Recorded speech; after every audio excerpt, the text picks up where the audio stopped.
Welcome to Keith Knight Don't Tread on Anyone and the Libertarian Institute. This is my recent article at the Libertarian Institute titled The Ultimate Case Against the Churchill Cult.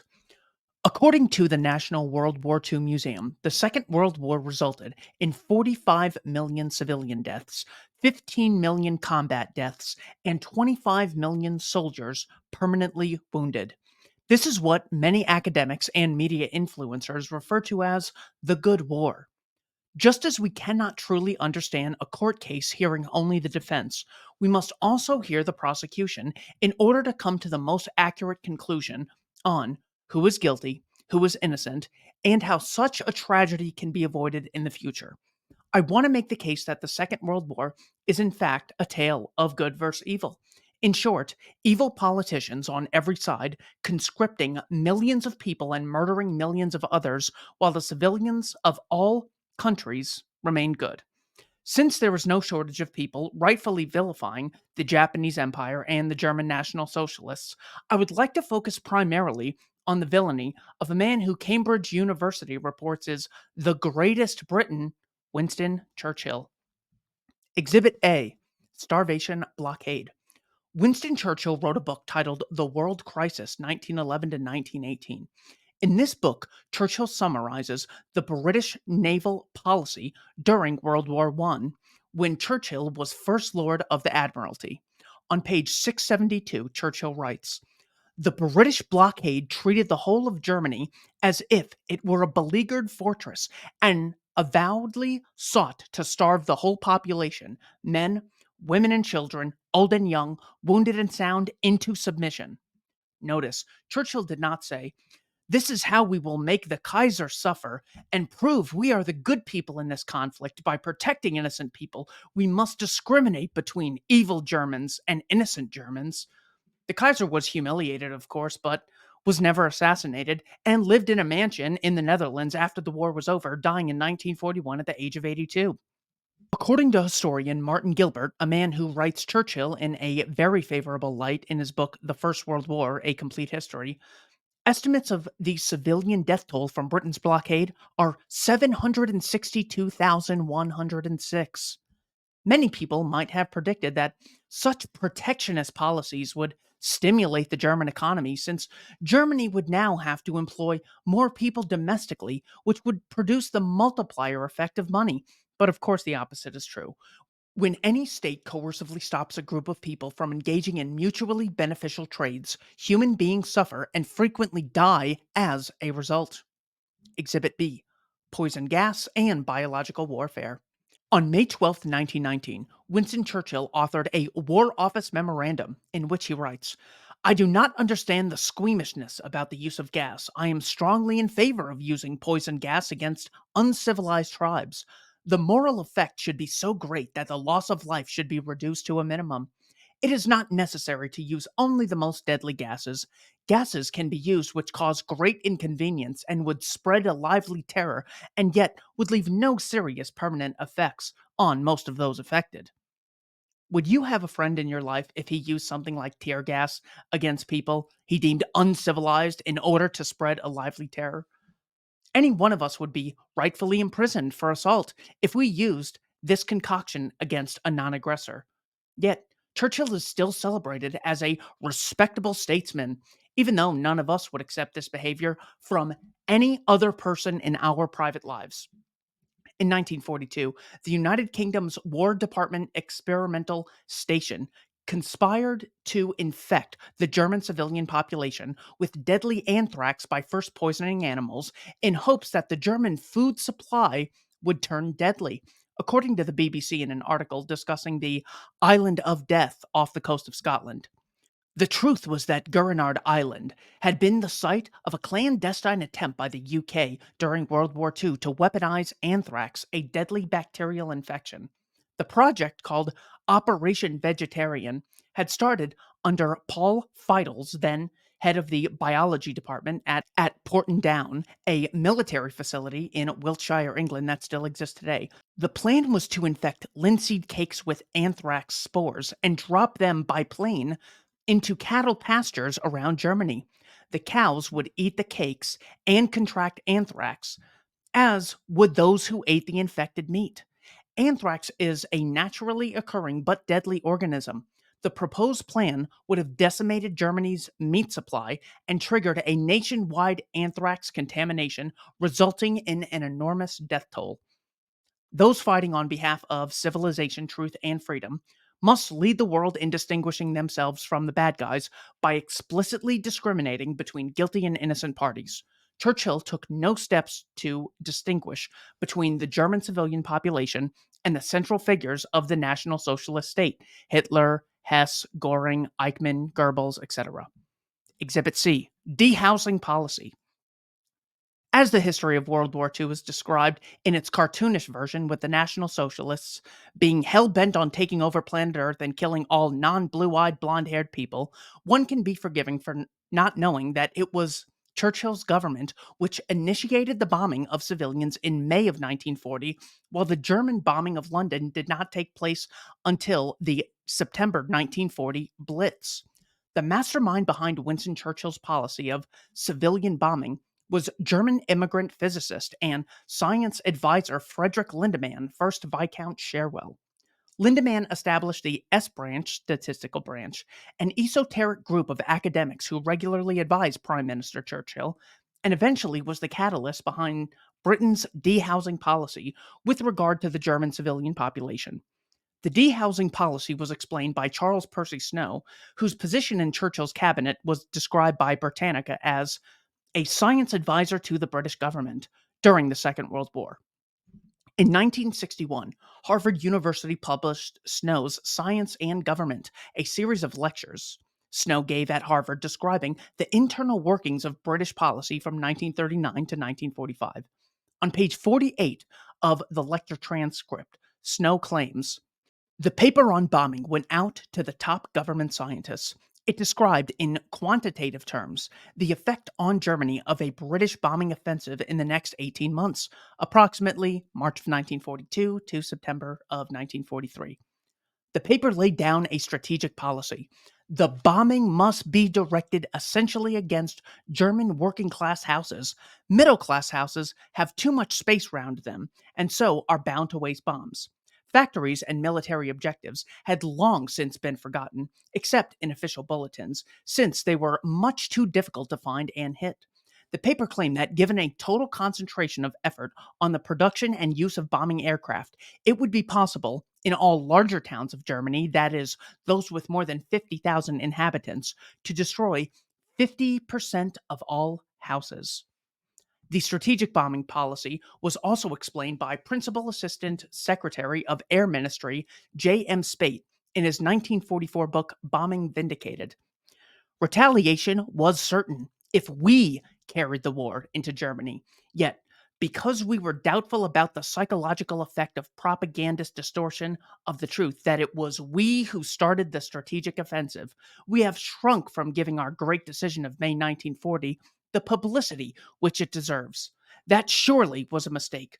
It was a splendid decision. It was as heroic, as self sacrificing as Russia's decision to adopt her policy of scorched earth. It could have harmed us morally only if it were equivalent to an admission that we were the first to bomb towns.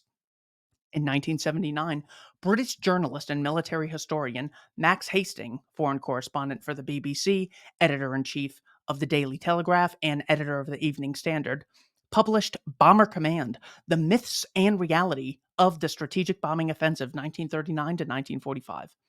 On pages 127 and 128, Hastings cites the Cherwell Memorandum, also known as the Lindemann Memorandum, which he delivered to Prime Minister Churchill in March of 1942. The memorandum reads as follows: "The following seems a simple method of estimating what we could do by bombing Germany. Careful analysis of the effects of raids on Birmingham, Hull, and elsewhere have shown that, on average, 1 ton of bombs dropped on a built up area demolishes 20 to 40 dwellings and turns 1 to 200 people out of a house and home. We know from our experience that we can count on nearly 14 operational sorties per bomber produced. The average lift of the bombers we are going to produce over the next 15 months will be about 3 tons. It follows that each of these bombers will, in its lifetime, drop about 40 tons of bombs. If these are dropped on built up areas, they will make 4,000 to 8,000 people homeless. In 1938, over 22 million Germans lived in 58 towns of over 100,000 inhabitants, which, with modern equipment, should be easy to find and hit. Our forecast output of heavy bombers, including Wellingtons, between now and the middle of 1943 is about 10,000. If even half the total load of 10,000 bombers were dropped on the built up areas of these 58 German towns, the great majority of their inhabitants, about one third of the German population, will be turned out of a house and home. Investigation seems to show that having one's house demolished is most damaging to morale. People seem to mind it more than having their friends or even relatives killed. At Hull, signs of strain were evident, though only 1/10 of the houses were demolished. On the above figures, we should be able to do 10 times as much harm to each of the 58 principal German towns. There seems little doubt that this would break the spirit of the people. Our calculation assumes, of course, that we really get one half of our bombs into built up areas. On the other hand, no account is taken of the large promised American production, 6,000 heavy bombers, in the period in question, nor has regard been paid to the inevitable damage to factories, communications, etc., in these towns, and the damage by fire, probably accentuated by breakdown of public services. Exhibit D: Intentional Provocation of Bombing Britain. The complete war memoirs of Charles de Gaulle, who at the time was chairman of the French National Committee, addresses Churchill's mindset after the British state initiated the bombing of civilians with no German state response for months. From page 104 of his memoirs, de Gaulle writes, "Among the people, many, in their desire to emerge from an almost unbearable tension, went so far as to say out loud that they wished the enemy would risk the attack. Foremost among them, Mr. Churchill, found the waiting hard to bear. I can still see him at Chicors one August day, raising his fist toward the sky as he cried, 'So they won't come?' 'Are you in such a hurry,' I said to him, 'to see your town smashed to bits?' 'You see,' he replied, 'the bombing of Oxford, Coventry, Canterbury will cause such a wave of indignation in the United States that they'll come into the war.'" Churchill knew the blowback of his dehousing policy would create for British civilians, and he still unapologetically pursued them. Exhibit E: France's Pearl Harbor, also known as Operation Catapult. On July 3rd of 1940, Churchill initiated Operation Catapult, which was Britain's intentional bombing of French naval ships off the coast of Algeria, resulting in the deaths of 1,297 French soldiers. According to the International Churchill Society, in the summer of 1940, Winston Churchill faced a terrible dilemma. France had just surrendered, and only the English Channel stood between the Nazis and Britain. Germany was poised to seize the entire French fleet, one of the biggest in the world. With these ships in his hands, Hitler's threat to invade Britain could become a reality. Churchill had to make a choice. He could either trust the promises of the new French government that they would never hand over their ships to Hitler, or he could make sure that the ships never joined the German Navy by destroying them himself.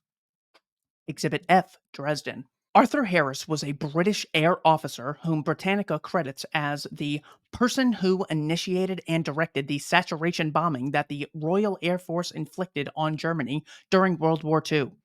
In his memoir Bomber Offensive, Harris addresses the Dresden controversy, where the Allies bombed a city of 630,000 Germans, killing roughly 25,000 human beings in 2 days.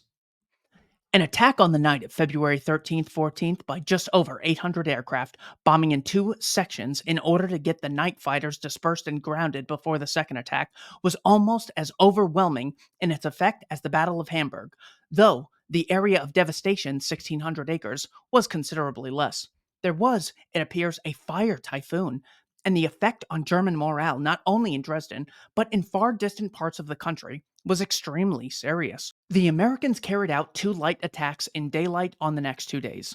I know that the destruction of so large and splendid a city at this late stage in the war was considered unnecessary, even by a good many people who admit that our earlier attacks were as fully justified as any other operation in war.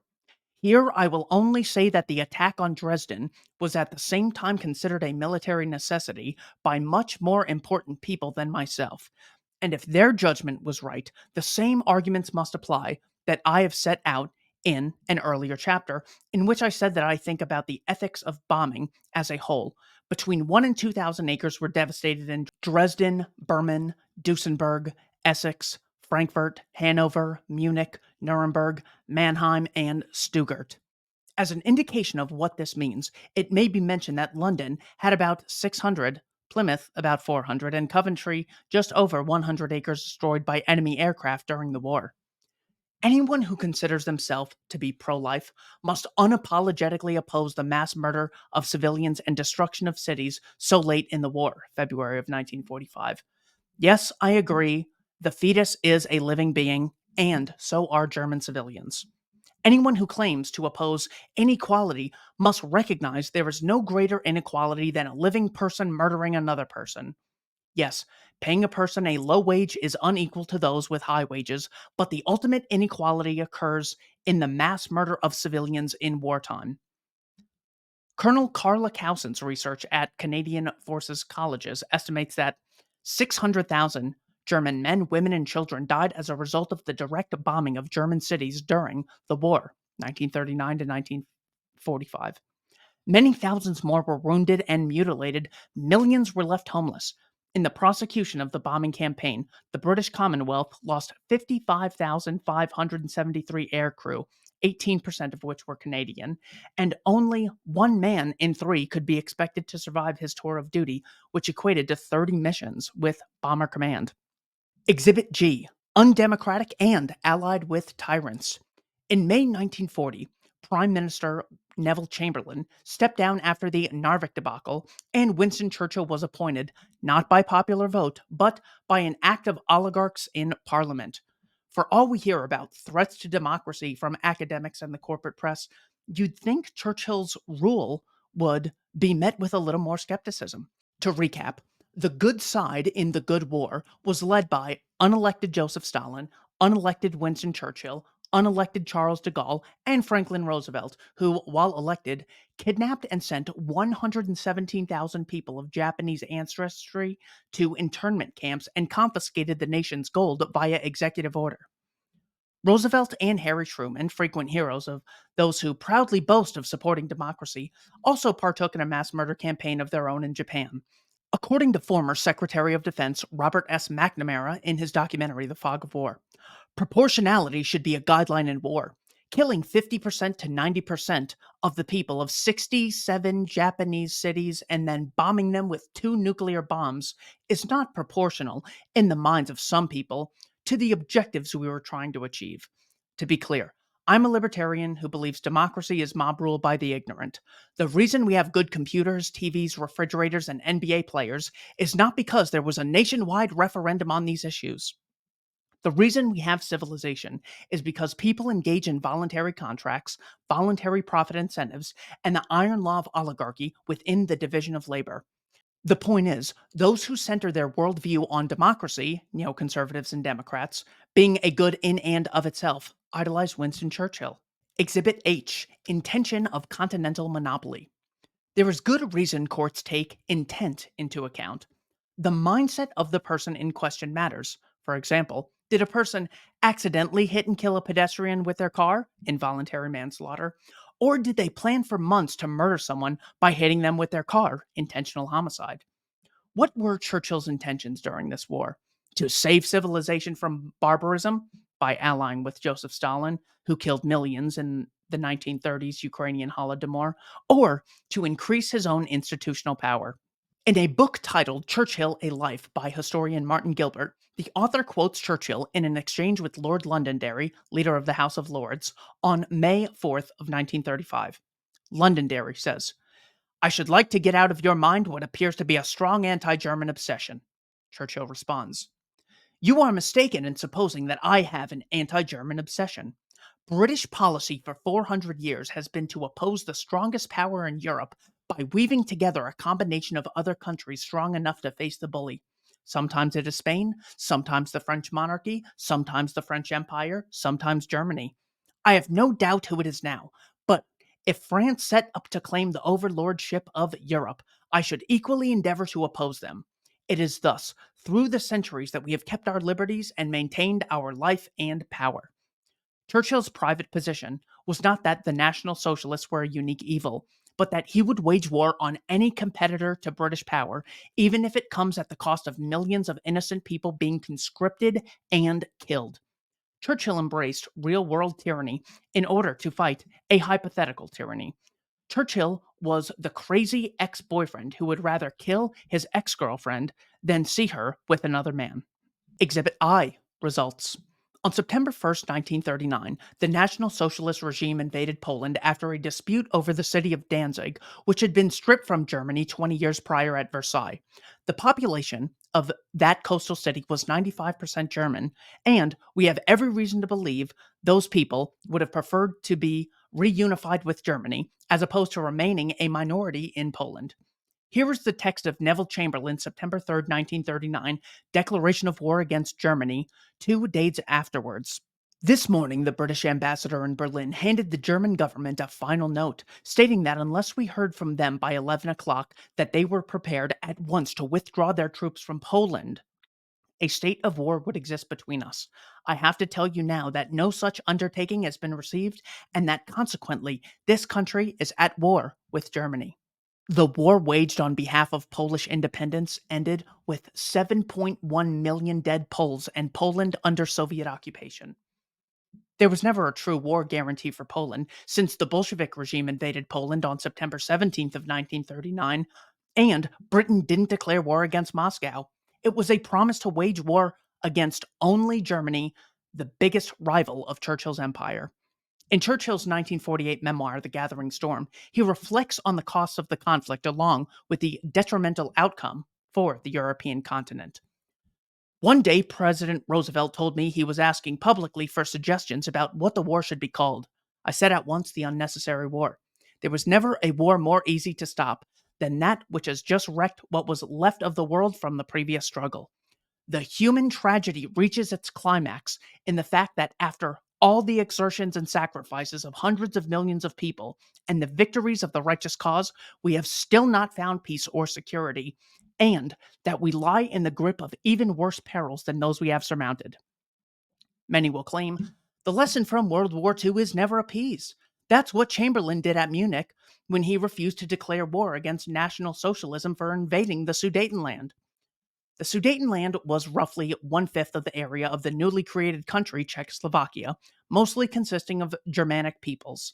After the Second World War, all of Czechoslovakia was under Soviet occupation.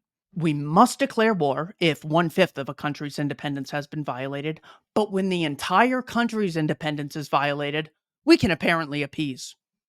There are multiple lessons one can draw from the example of World War II, ones which organizations like the Council on Foreign Relations will never acknowledge. They include: war guarantees incentivize small groups of people to provoke wars, since a few oligarchs can benefit from war at the expense of the population they claim to be protecting. Consider how the power, prestige, and social status of Vladimir Zelensky has risen drastically, while hundreds of thousands of Ukrainians have had to suffer. The very people you claim to help, like Poles, can suffer most as a result. 2.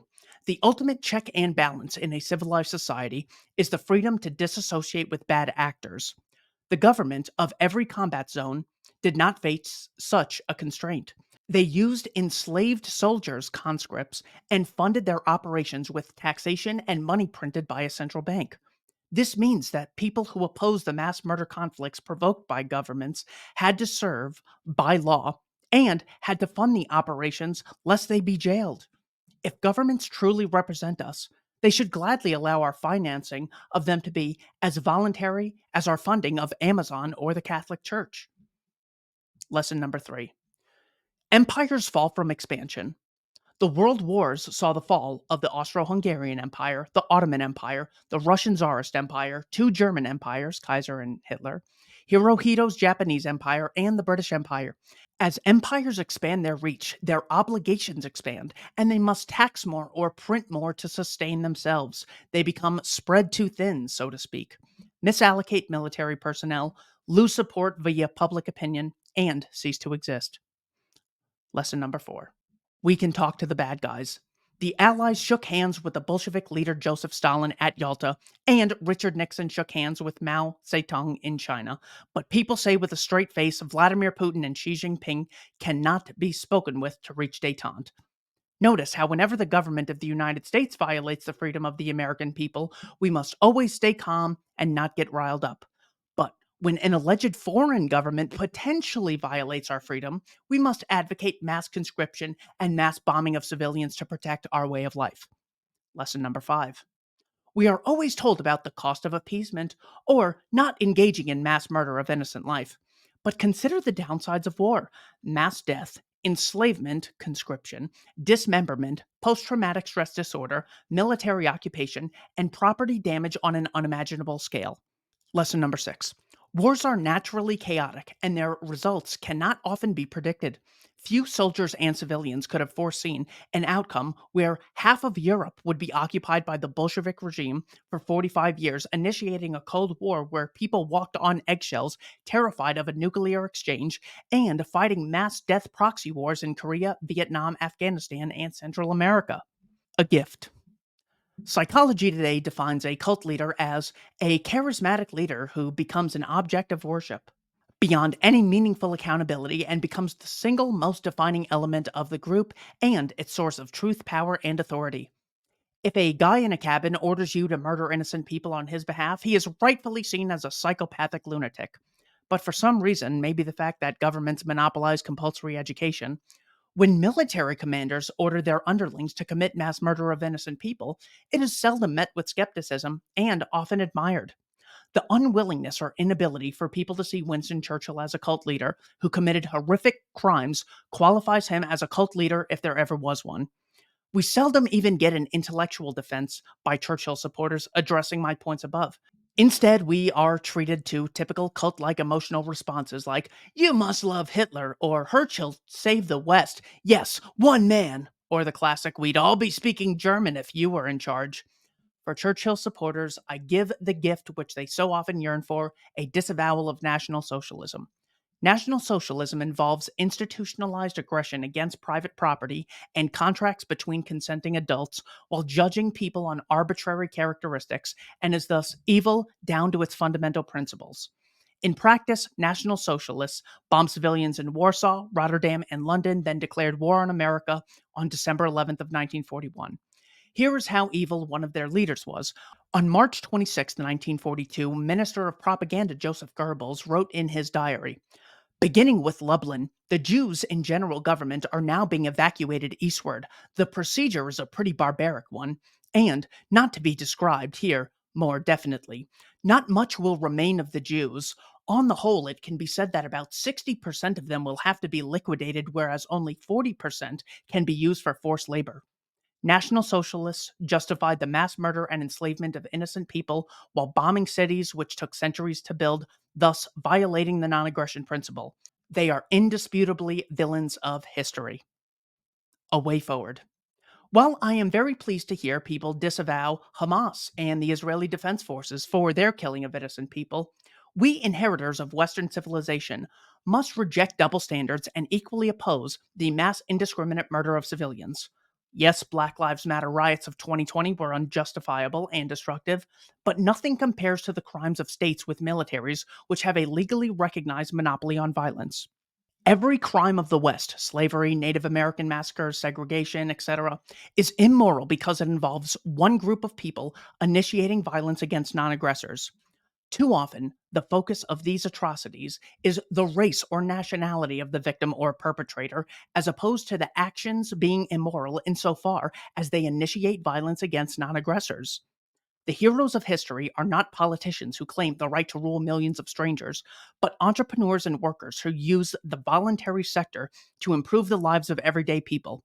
Cornelius Vanderbilt drastically lowered the price of travel by steamship from $7 to 6 cents, giving the average person access his ancestors never could have fathomed. Steve Jobs and Apple employees played a central role in giving the average person access to more freely available communication with people across the globe while empowering people to educate themselves using this easy to grasp technology. The Wright brothers gave the average person the ability to see parts of the world kings and queens of the past never could have imagined visiting.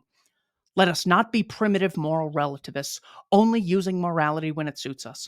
Let us reject double standards on violence and embrace the genuine pro life and anti war position unapologetically. Thanks to everyone for watching Keith Knight Don't Tread on Anyone and the Libertarian Institute.